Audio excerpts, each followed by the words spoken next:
Okay, welcome to our first webinar. This is the Stormwater Facilities Maintenance for Homeowners. This is brought to you all by Clark Conservation District and the City of Vancouver. My name is Ashley Smithers. I am from Clark Conservation District. We are a non-regulatory agency that works with residents of Clark County, providing technical assistance to encourage good stewardship of our environment. We also put on a number of workshops and webinars like this one tonight. If you want to check out any of our past webinars, head over to our webpage, clarkcd.org. And for those of you that end up watching this recording later, as well as tonight, we are going to have a survey, and it should pop up at the end of the webinar, or down in the YouTube link, or on the webpage. And if you do, hopefully you can see this, I have a really awesome little stormwater book as well as a sticker that I will be giving to one of our survey participants. So tonight we are joined by two wonderful panelists. Jordan Washington, he is joining us by phone. Unfortunately does not have video tonight, and Carrie Armstrong, which you should see on the video as well.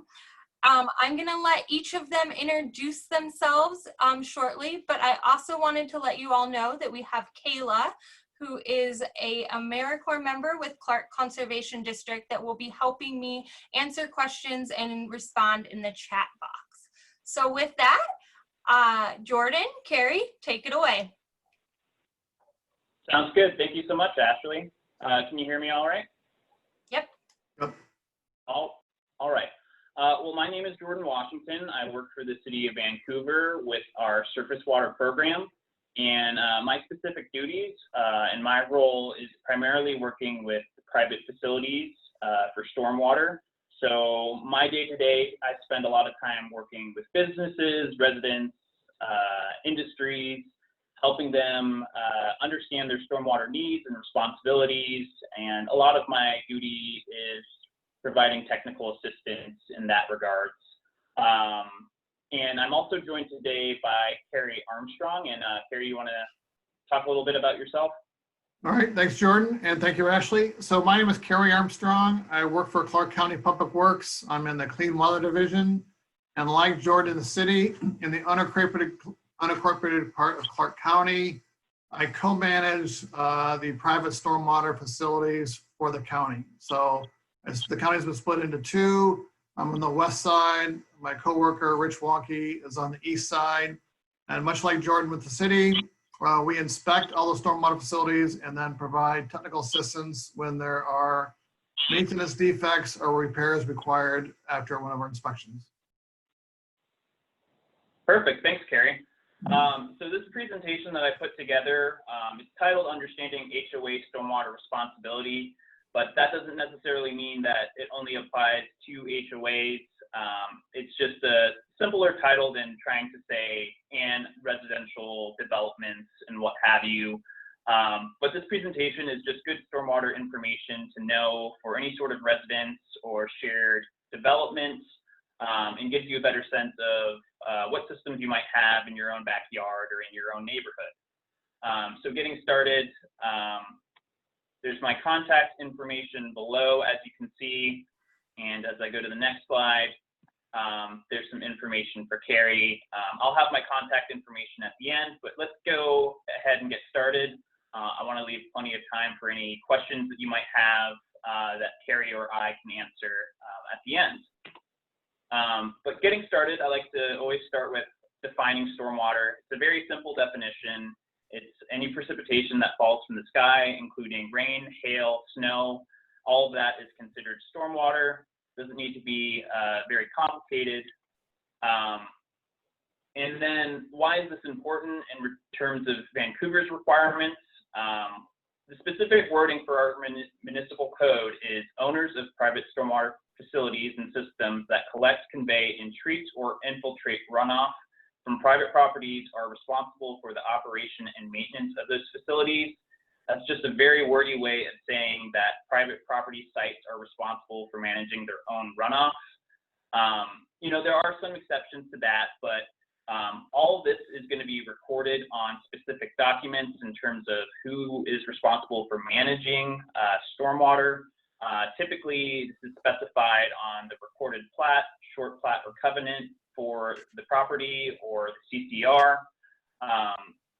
All maintenance is supposed to comply with the state manual or another approved site manual. This will also be specified in your plans. And the city retains authority to inspect for compliance. As a program, the city is always attempting to see as many facilities within a year. We're not going to get out to every single facility within 1 year, but we try to remain within a 3 to 5 year cycle with all the facilities that we have. Hopping into the next slide, this gets into the county's information. So I'll let Carrie take over and kind of go over some of the details on this end. All right, thanks, Jordan. Again, so I managed or co-manage the stormwater facilities in unincorporated Clark County. And the county has a water quality ordinance. And in that ordinance, it gives us the authority to manage these. It says all public and private drainage facilities shall be inspected and maintained by the owner in accordance with the Clark County Stormwater Manual. The intent is to ensure proper maintenance of pollution control and quality control facilities protect surface water and groundwater. And in addition to that, much like in the city, this information is recorded on the plat or the short plat covenants, also detailed in the CC&Rs if your HOA has those. Again, all the maintenance is required must comply with Clark County Stormwater Manual. And the county has a phase 1 stormwater permit from the Washington Department of Ecology, and we are required to inspect 80% of all private stormwater facilities every year, but we typically inspect 100% of those facilities every year.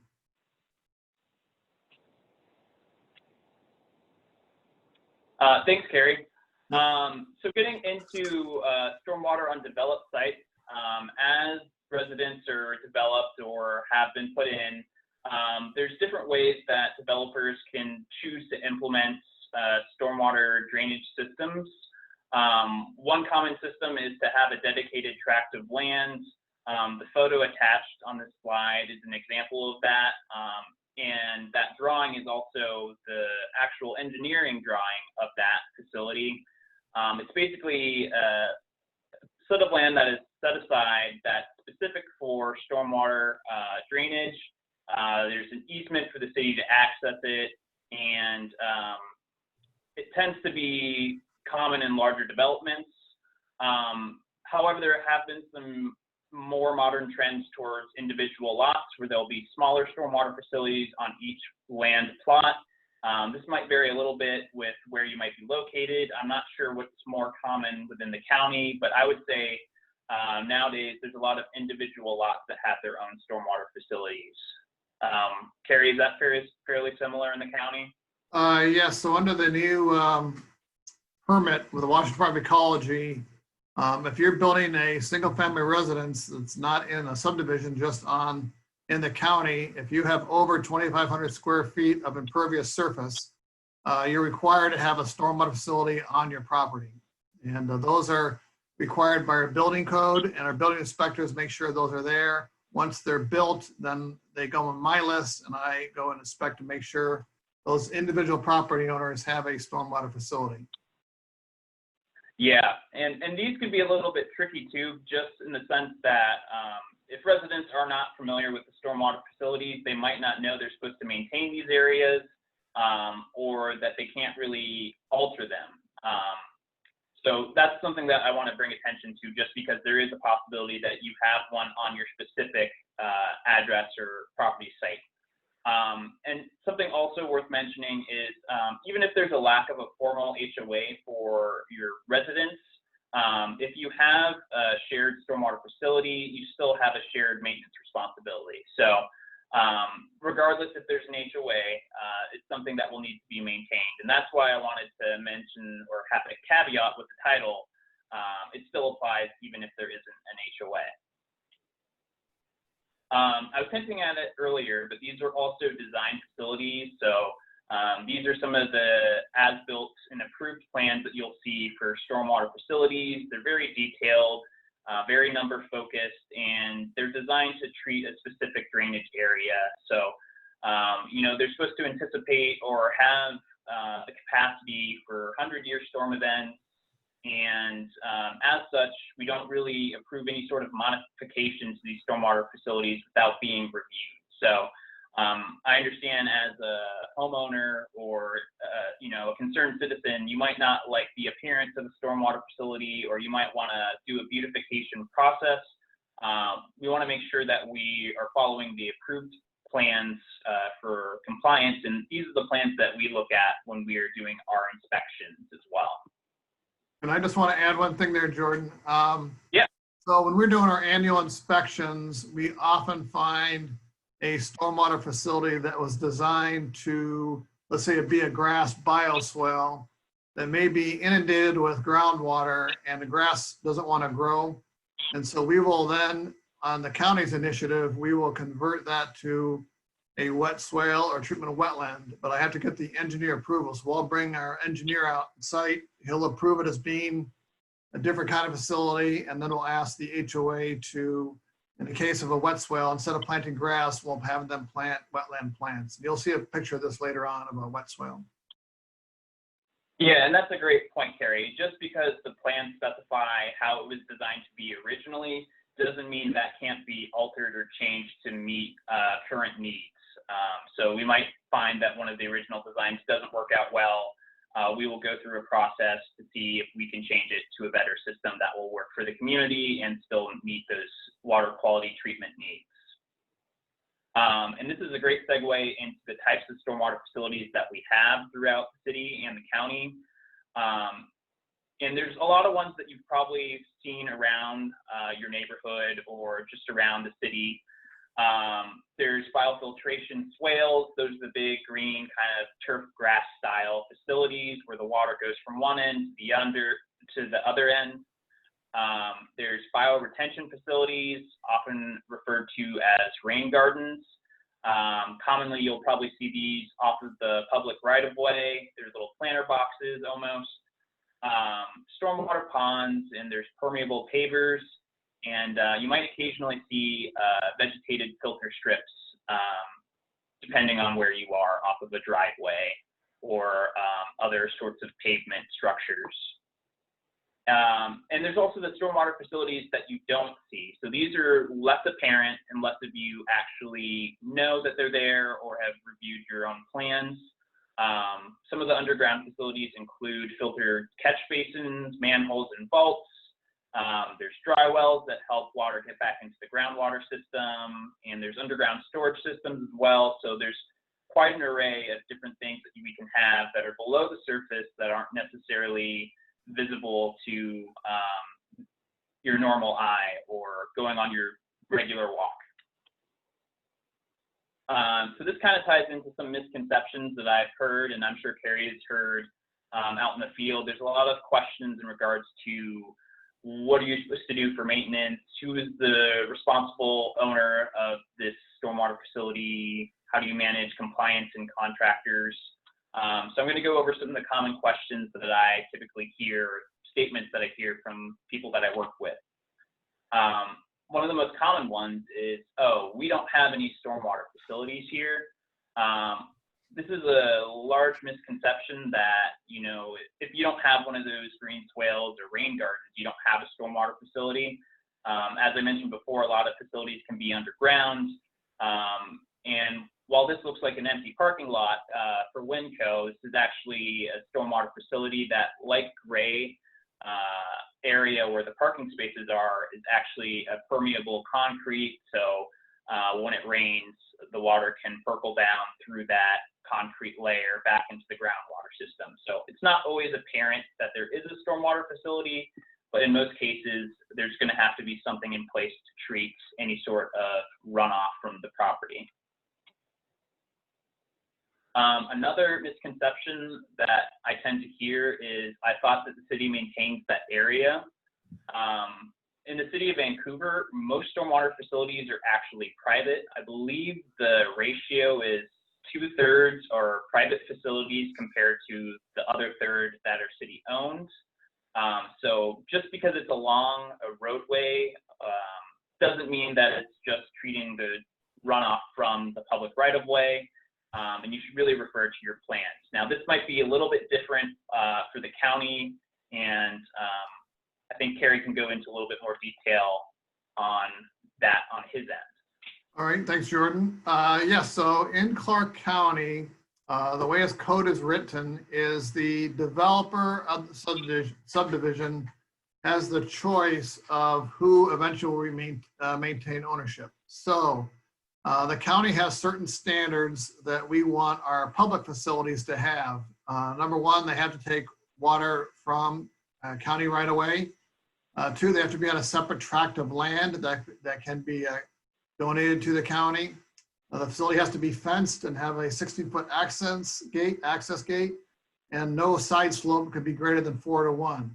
So a developer who develops the subdivision will look at his property, determine how much water he has to treat, and if it takes up too much land to build to a county standard, they'll build it smaller with steeper sides and steeper access and not fence it, and then he'll give ownership to the homeowner association.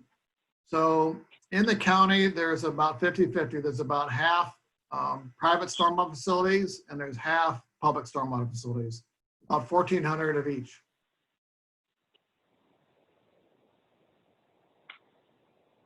All right, thanks so much, Kerry. Another thing that I tend to see typically with stormwater facilities that haven't been maintained for a while is the perception that it's a natural area and we do not maintain that. Stormwater facilities are not natural areas. As I mentioned before, they are design facilities specifically for water quality treatment. And maintenance is needed to ensure that they properly function and that you have enough storage for a major rain event or potential flooding event off of one of the local creeks. So this is an example, this photo here, this kind of looks like a wetland area, but if I pan out a little bit, you can see that there's actually a drainage pipe right there. And this is supposed to be a biofiltration swale with the turf grass. And, you know, as you can see, that is not where it's at right now, and it's overgrown with trees. So, you know, I've been working with this property for a little bit now, and they've been able to remove all the trees and get the grading right and hydro-seeded the area recently. So they're getting it back into working order, and, you know, they've set themselves on the right path for moving forward, for maintaining it and making sure that they're getting the treatment before it goes out into Burnt Bridge Creek. So now getting into the juicy stuff in terms of navigating maintenance, I want to set everyone up for success. So there's some general things that I think go a long way for making things easier. First off, I think everyone should have a routine maintenance plan. Having a routine maintenance plan in a regular cycle helps to address things before they become problematic. You know, if you are going out multiple times a year to look at your actual assets, so be it a storm drain, catch basin, the swale, or the dry well, you have a better understanding of when it needs to be cleaned out and or more prepared to address it before it could lead to a potential clog or flooding event. You should also keep records of maintenance and your inspections that you do for your facilities. As I've mentioned and Kerry has mentioned, we do regular inspections of facilities, and sometimes we will ask if you have any sort of records of when, if you have like a filter vault, when it was last cleaned or when it was last inspected, to make sure that it was in proper working order. You also want to know who's managing maintenance. If you have a specific board member that deals with maintenance for the stormwater facilities or working with the contractors, you want to know who that person is so you can refer to them if there's an issue or let them know that something needs to be addressed if you see it. There's also cases where you might have a contractor that does the work for you. You want to know who that is offhand so you can contact them if something goes awry or if you need assistance with anything. And you also want to have a copy of your approved plans. As I was mentioning before, everything is going to be detailed on these plans in terms of what your facility is and what we're expecting to see for compliance. In some rare cases, there may not be a copy of older plans for developments. And in those cases, we go by what the requirements, the general requirements are in the given manual. So even if we don't have the specific plans, we should be able to get you on the right track with that as well. And Jordan, I just want to add, if anyone needs Yep. a set of plans for the facility in the county, you can contact me and I can get you a copy of the approved plans. Very good point, and I should have mentioned that as well. For the city of Vancouver, if you need a copy of your specific plans, you can reach out to me. My contact information will be at the end of this presentation. I can look up your address and get you those specific plans. Another thing that needs to be done when working with shared residential developments that have shared facilities and with HOAs is coordinating with other homeowners and residents. And this can be a bit tricky if everyone's not on the same page. So generally speaking, I always encourage people to work with a property manager just to help with the logistics of, budgeting for routine maintenance and yearly maintenance needs, and for organizing to make sure that there's the funds for doing those things. That being said, I know that some people do not want to have the additional cost, or some communities do not want to have the additional cost of working with a property manager. That is understandable. I've had cases where there's been residents that have agreed to just split the maintenance cost evenly, and that works well as long as everyone is on the same page. Another option is you can maintain your respective area, especially with individual lots. You're only going to be responsible for your maintenance area, but this can also be tricky if everyone's not on the same page. If one section is out of compliance for a large facility, that means the whole area would be out of compliance. So that's why you want to make sure that everyone's on the same page. But the nice thing is you don't need to have a contractor for everything. There is a lot of options for self-performing maintenance that you can do to make things easier, cheaper, and quickly addressed. So facilities require different skills and equipment depending on the type of facility. So I went through a list earlier of a bunch of the surface facilities. These tend to be the ones that are the easiest to self-perform maintenance on. Some of those activities include mowing, planting or seeding grass, or plants for rain garden or bioretention style facilities. Weeding's a big one. As we all know, it doesn't take long for blackberry to take over anything. So if you see small little sprouts, it's just easier to pull it now than wait for someone to address it later. And sediment and debris removal, I really want to hit on this one with this time of year. I think we've all experienced a situation where leaf debris can block a storm drain or catch basin, and can result in some ponding on street surfaces, or in worst case scenarios, even some minor flooding. So it's just one of those things. If you see it, just address it early before it becomes a bigger issue down the road. And I want to add one more thing to that part, Jordan, thank Yep. you. So if your HOA has a sediment trap, it's a good idea to shovel that out to remove the accumulated sediment twice a year. If you remove that sediment twice a year, it doesn't migrate into the swale, because after about 5 or 7 years, if you're not removing the sediment out of the sediment trap, it'll affect the grade of the swale, and then we'll come by and make you regrade the whole swale. So that's something easy that everyone can do. The other thing I like to stress is if you do have a bioswale and it's under trees, to rake the leaves out of the bioswale or blow them out, because the leaves will smother the grass, and pretty soon you'll have a bioswale with no grass, and I'll come along and say you'll need to put more grass down. So shoveling out the sediment trap and removing leaves out of the bioswale are two easy things that homeowners can do. Great point, Carrie. Another thing I like to recommend in some situations is utilizing existing landscaping services if you have the opportunity to do so.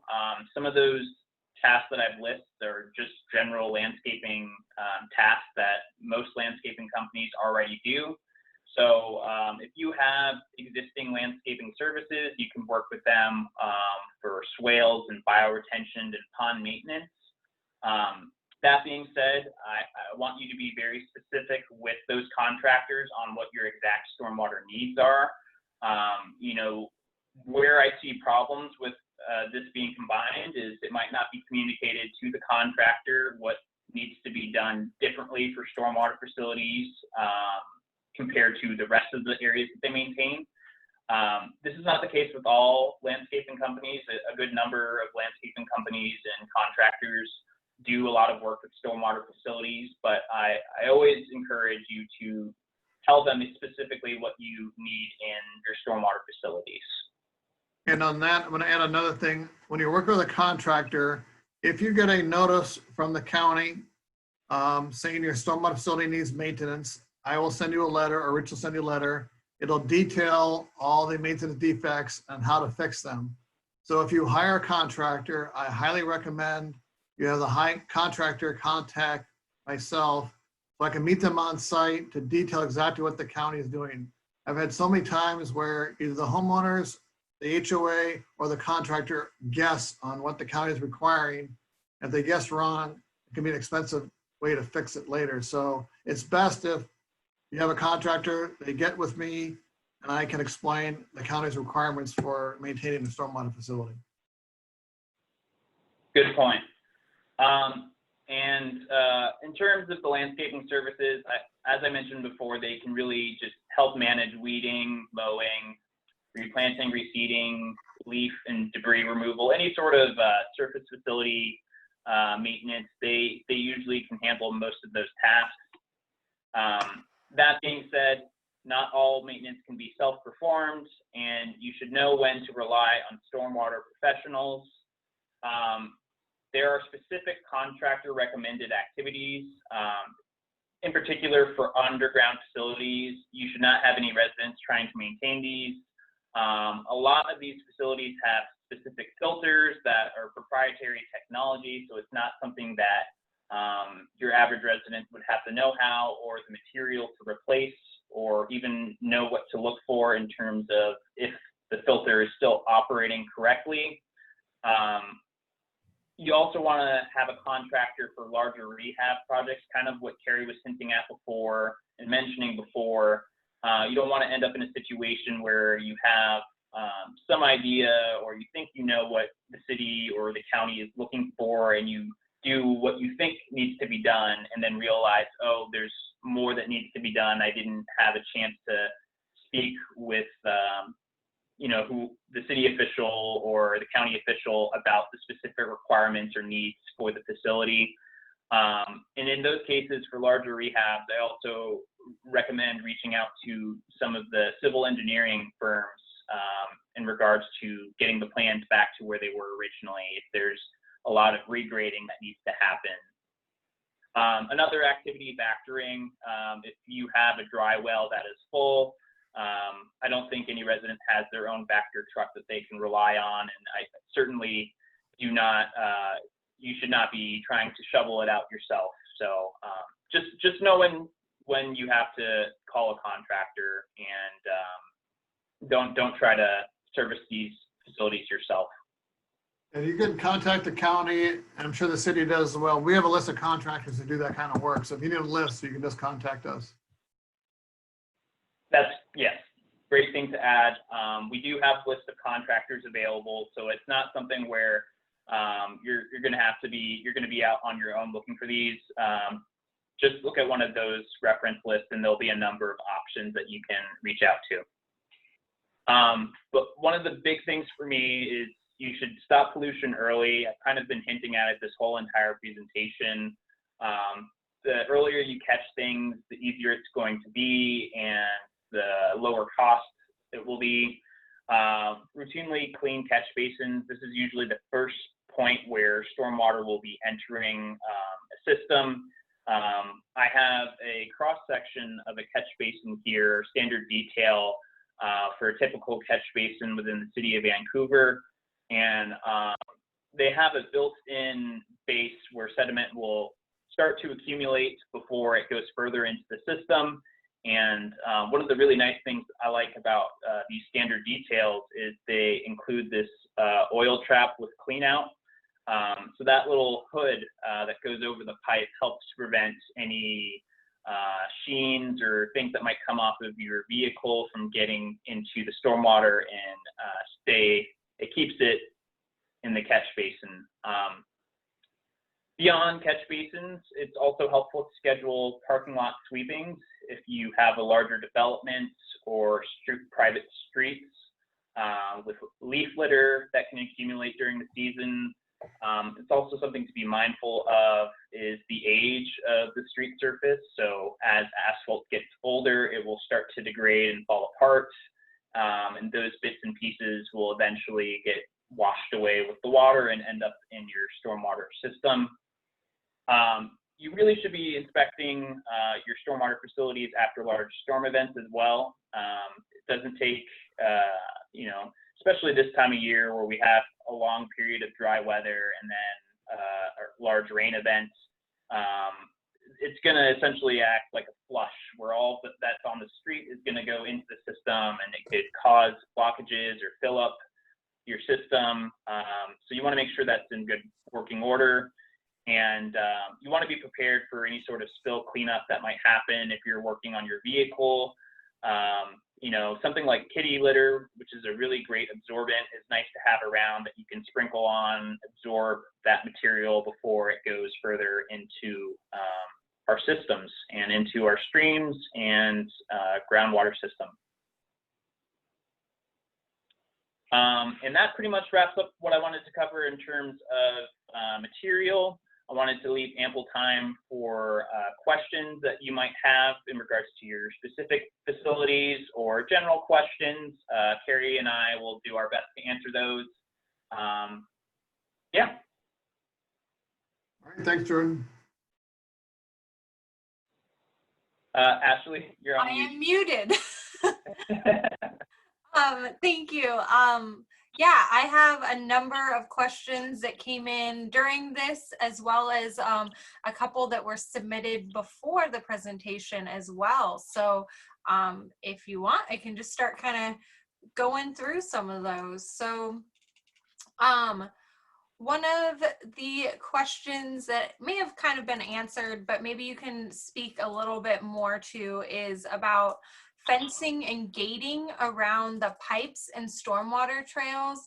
And to kind of add to that is maybe talk a little bit about just different features, like people think to see things like maybe fire pits, play structures, trampolines, other things in those areas. So maybe talk a little bit about the fencing as well as maybe other non-stormwater related things that might be in these facilities. All right, I can take that. So if you want to fence or gate a pond, or here it says about pipes, the HOA can do that. The county gates and fences all our own stormwater facilities, but from a private facility, that's up to the HOA if they want to fence a gate. They can do that. In the county, if you do put a fence around something, we're gonna need access to it so we can do the inspection. So we require you to put a combination lock on so we can have the combination and access it. But certainly you can put fencing around those things. As far as other equipment like trampolines and such, it's from the county's perspective, if it doesn't impact the function of the stormwater facility, it's going to be an HOA call, not the county call. If it does interfere with the function, then the county will notify the HOA that they have to be removed. Great. Jordan, did you have anything else to add, or? Oh, that was that was great. Carrie covered pretty much all of it. I always highly encourage that you do fence or gate your facilities just to create a point of distinction between where the stormwater facility is located. Kids are going to play wherever there's open space. I am, You know, I did this myself when I was younger. Our favorite sledding hill was actually a stormwater pond until they fenced it off and we didn't have that anymore. So, you know, I would advocate it for the stormwater reasons to just make it clear and distinct that you should have it fenced if you can, but you know, you don't have to.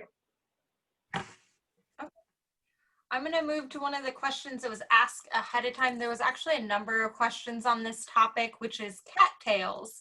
It says several stormwater collection basins have cattails. Why are they prohibited where I am in unincorporated Clark County? And then kind of again on that of like, why are we removing them over and over again? And they keep coming back, and just some people had pointed out through some various questions that they are very attractive for some people for the purposes of wildlife. So Well, I'll take that from the county's perspective. In the county, cattails are allowed in a stormwater pond. We do not make you remove cattails in a pond.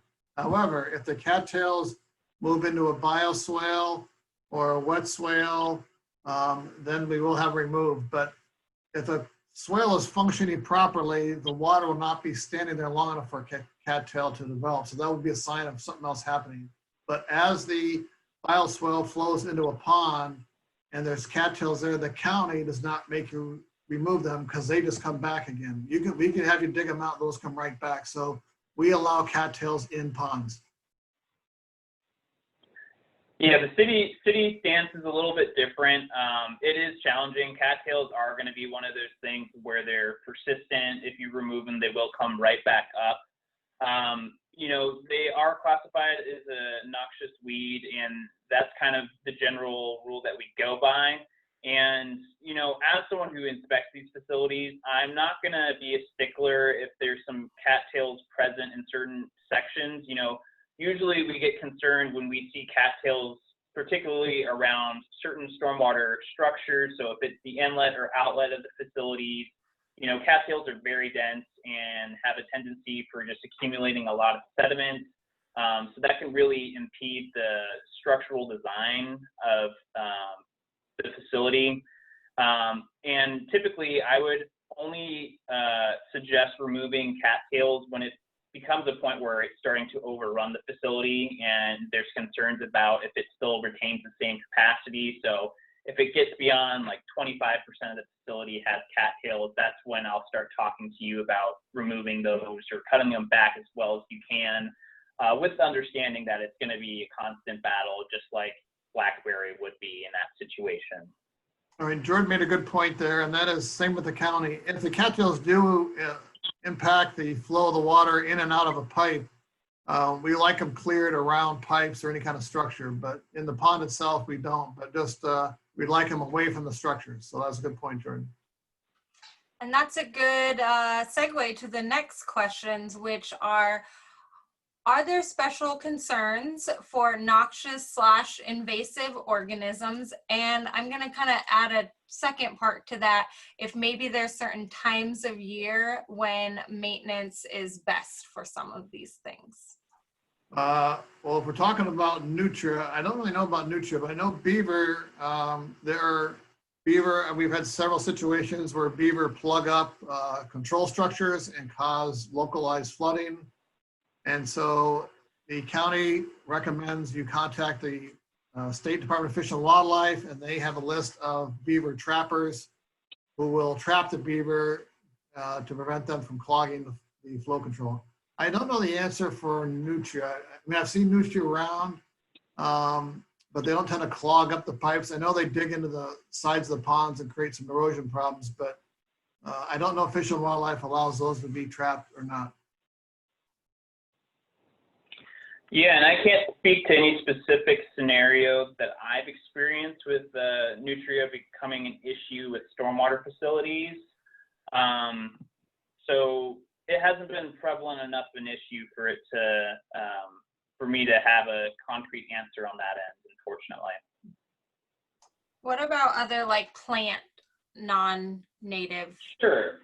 So in regards to other plants, you know, the state has its specific list of weeds that it classifies. There's different classification systems on like Class C type weeds and so on and so forth. And the goal is definitely like, depending on the weed class, eradication is not going to be the goal. It's just going to be, you know, keeping down the volume of the plant as much as possible. And the reason why we ask for their specific removal from stormwater facilities is they also don't provide the same treatment values as some of the plants that we specify with our plans. So, you know, with a bioretention facility, we have a specific plant list of primarily native species and then other species that we know provide a certain level of water quality treatment.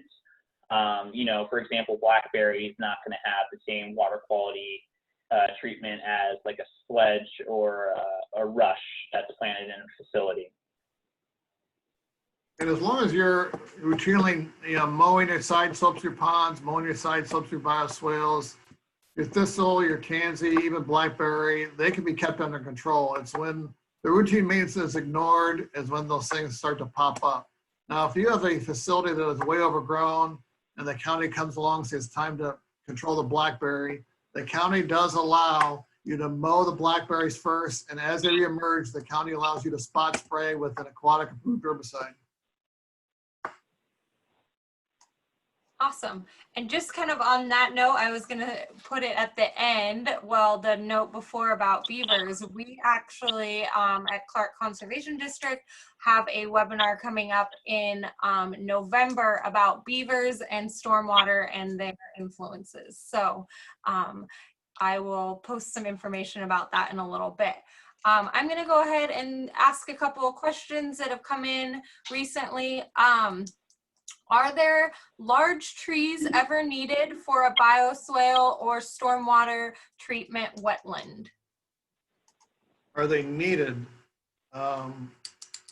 So I don't know how to answer that question. I can tell you this, that in the county, trees are allowed in detention ponds. They're not allowed on the side slopes. I mean, I'm sorry, not on berms. No trees allowed on berms, no trees allowed in bioswales or wet swales. They are allowed in the bottoms of the ponds and on the side slope, as long as the side slope is not a berm. If it's a berm, we don't allow the trees. That said, I recommend, I can't require, I recommend trees are removed from ponds because over time, all the leaf litter can decrease the capacity of the pond. And over time, if greater than 10% of the capacity of the pond is lost due to leaf litter and sediment, we will make you dig out the whole pond. So I highly recommend as volunteer trees come in, they're taken out. Yeah, it's very similar for the city of Vancouver as well. You're allowed to remove the volunteer trees that are not specified on plans without applying for a tree permit or anything like that. And in terms of design of these facilities, we don't design facilities with trees in mind or specifically tree plantings in most cases. You know, there's still going to be some bioretention facilities that might have a tree or two in them.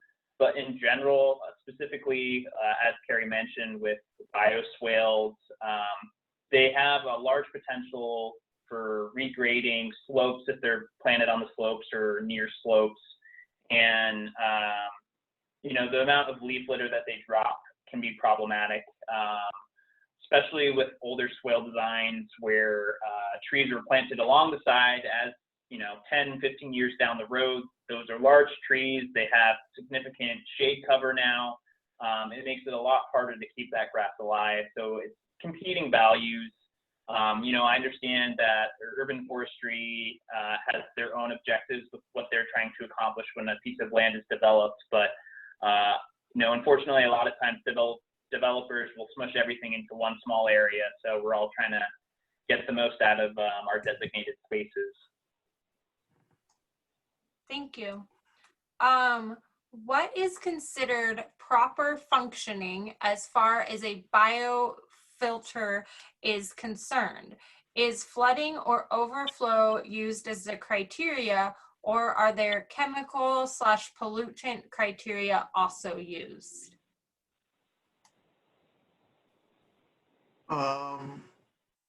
Okay, so the bioswales or stormwater facilities have two functions. One is a water quality function, and one is a quantity control function. So you have a swale provides a water quality treatment, or a filter vault provides the water quality treatment of the stormwater.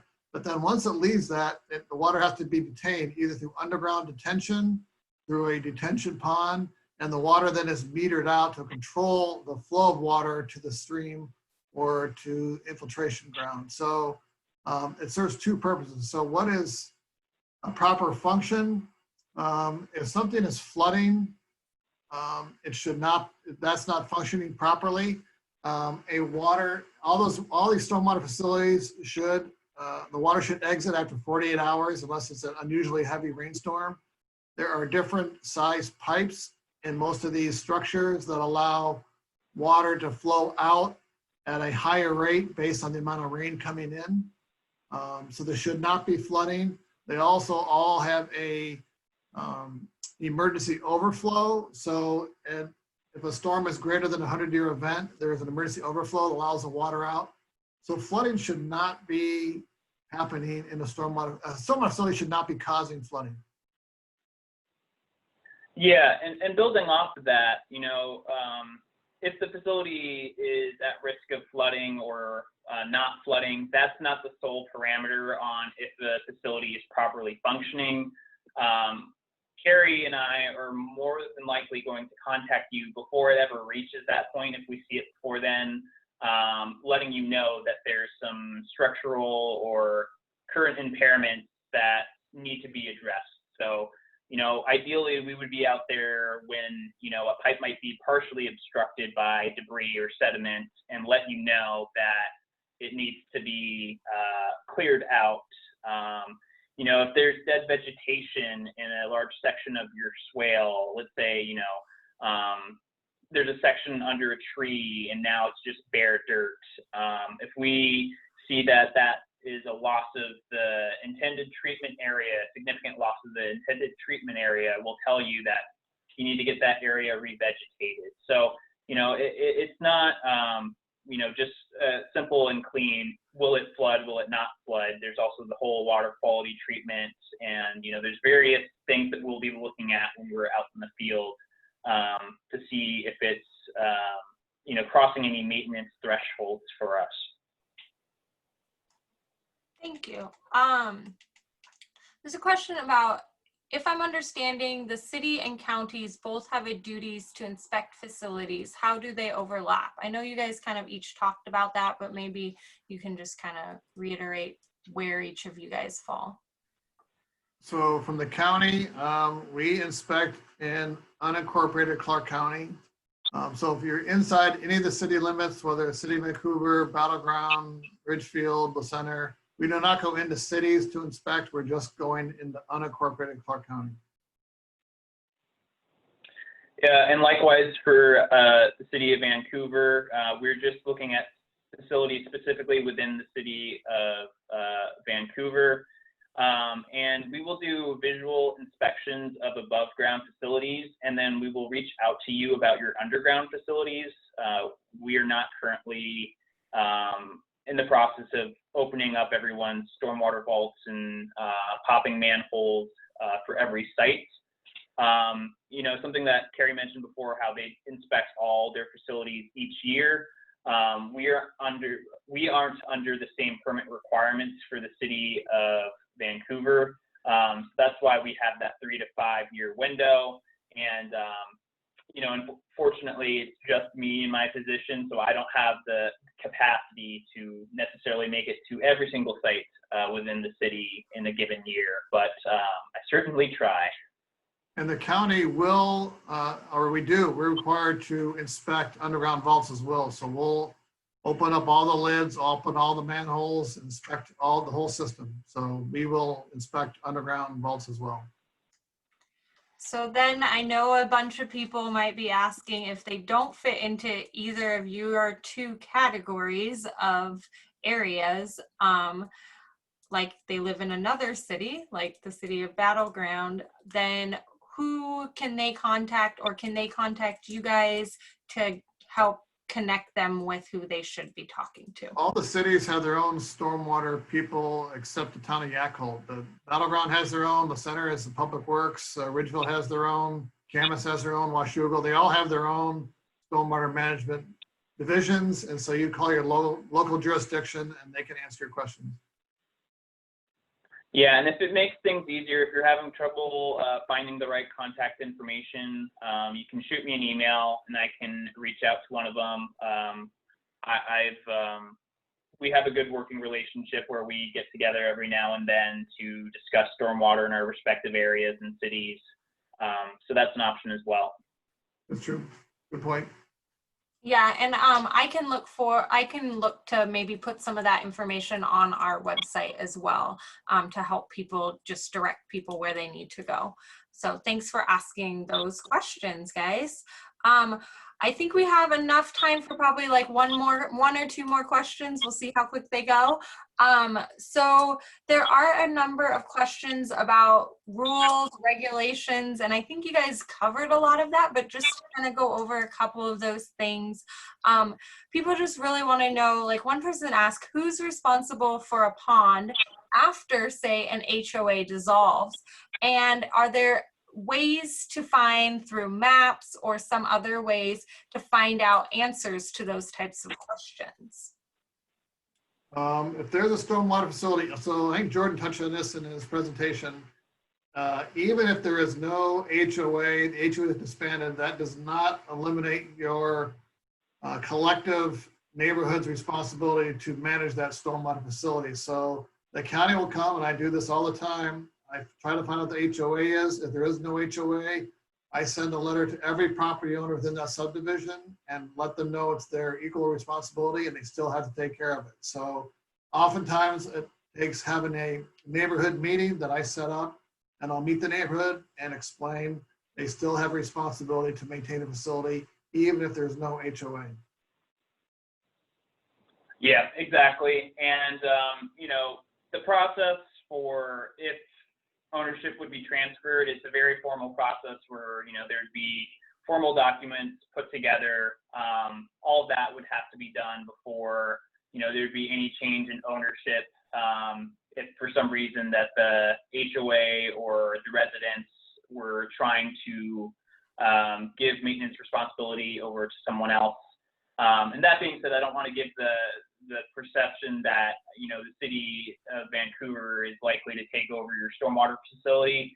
As we see it, if it is your own private drainage, you are responsible for maintaining that. We don't want to create a bunch of exceptions. So that's typically how things work for us. Awesome. We had a number of questions that kind of relate to stormwater things, but maybe not stormwater facilities specifically.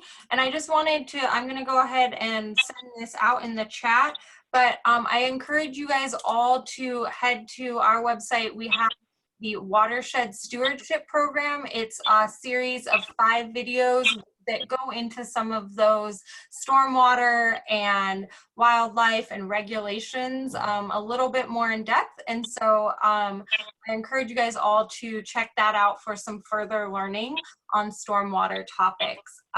So I'm gonna wrap it up with one last question, and that is about education and furthering education. So people wanted to know if either of you guys are ever available to do individual presentations for HOAs. Absolutely, yes. Happy to do it. If you want me to talk to HOA, just contact me at the county and I'm happy to do it. I do it on a regular basis. Likewise on my end, I actually have some upcoming HOA presentations, dedicated presentations that I'll be working on with Ashley. And I'm happy to schedule and plan out additional webinars where we can talk about your specific facility, go over the plans and all that. I'm happy to do that. You know, in normal circumstances, I would typically be out there in the field and working with individuals directly, but given the circumstances, I'm more than happy to do some sort of webinar format or online format to, you know, hopefully bridge that gap that we have currently. Well, with that, I'm going to go ahead and wrap up. Thank you both, Carrie and Jordan, for answering all of our questions. I know that you guys probably have a lot more questions. Feel free to reach out to myself or either one of them for more information. I also wanted to kind of follow up with what Jordan said. If you have, if you are part of the Huntsinger, Keller, McMurdo, Parkview Village, Northfield Community Association home HOAs, we will have some individual workshops for you, and you can sign up for those on our clarkcd.org website. And then feel free to also come to our upcoming workshop on beavers and stormwater. And as you guys all exit, there will be a survey. And if you're watching this as a recording, the survey link is in below. So thank you all for joining us tonight. And let's all give a big round of applause to Carrie and Jordan. So thank you all for joining us. All right, thanks, Ashley. Thanks, Jordan. Thank you guys so much. Bye-bye.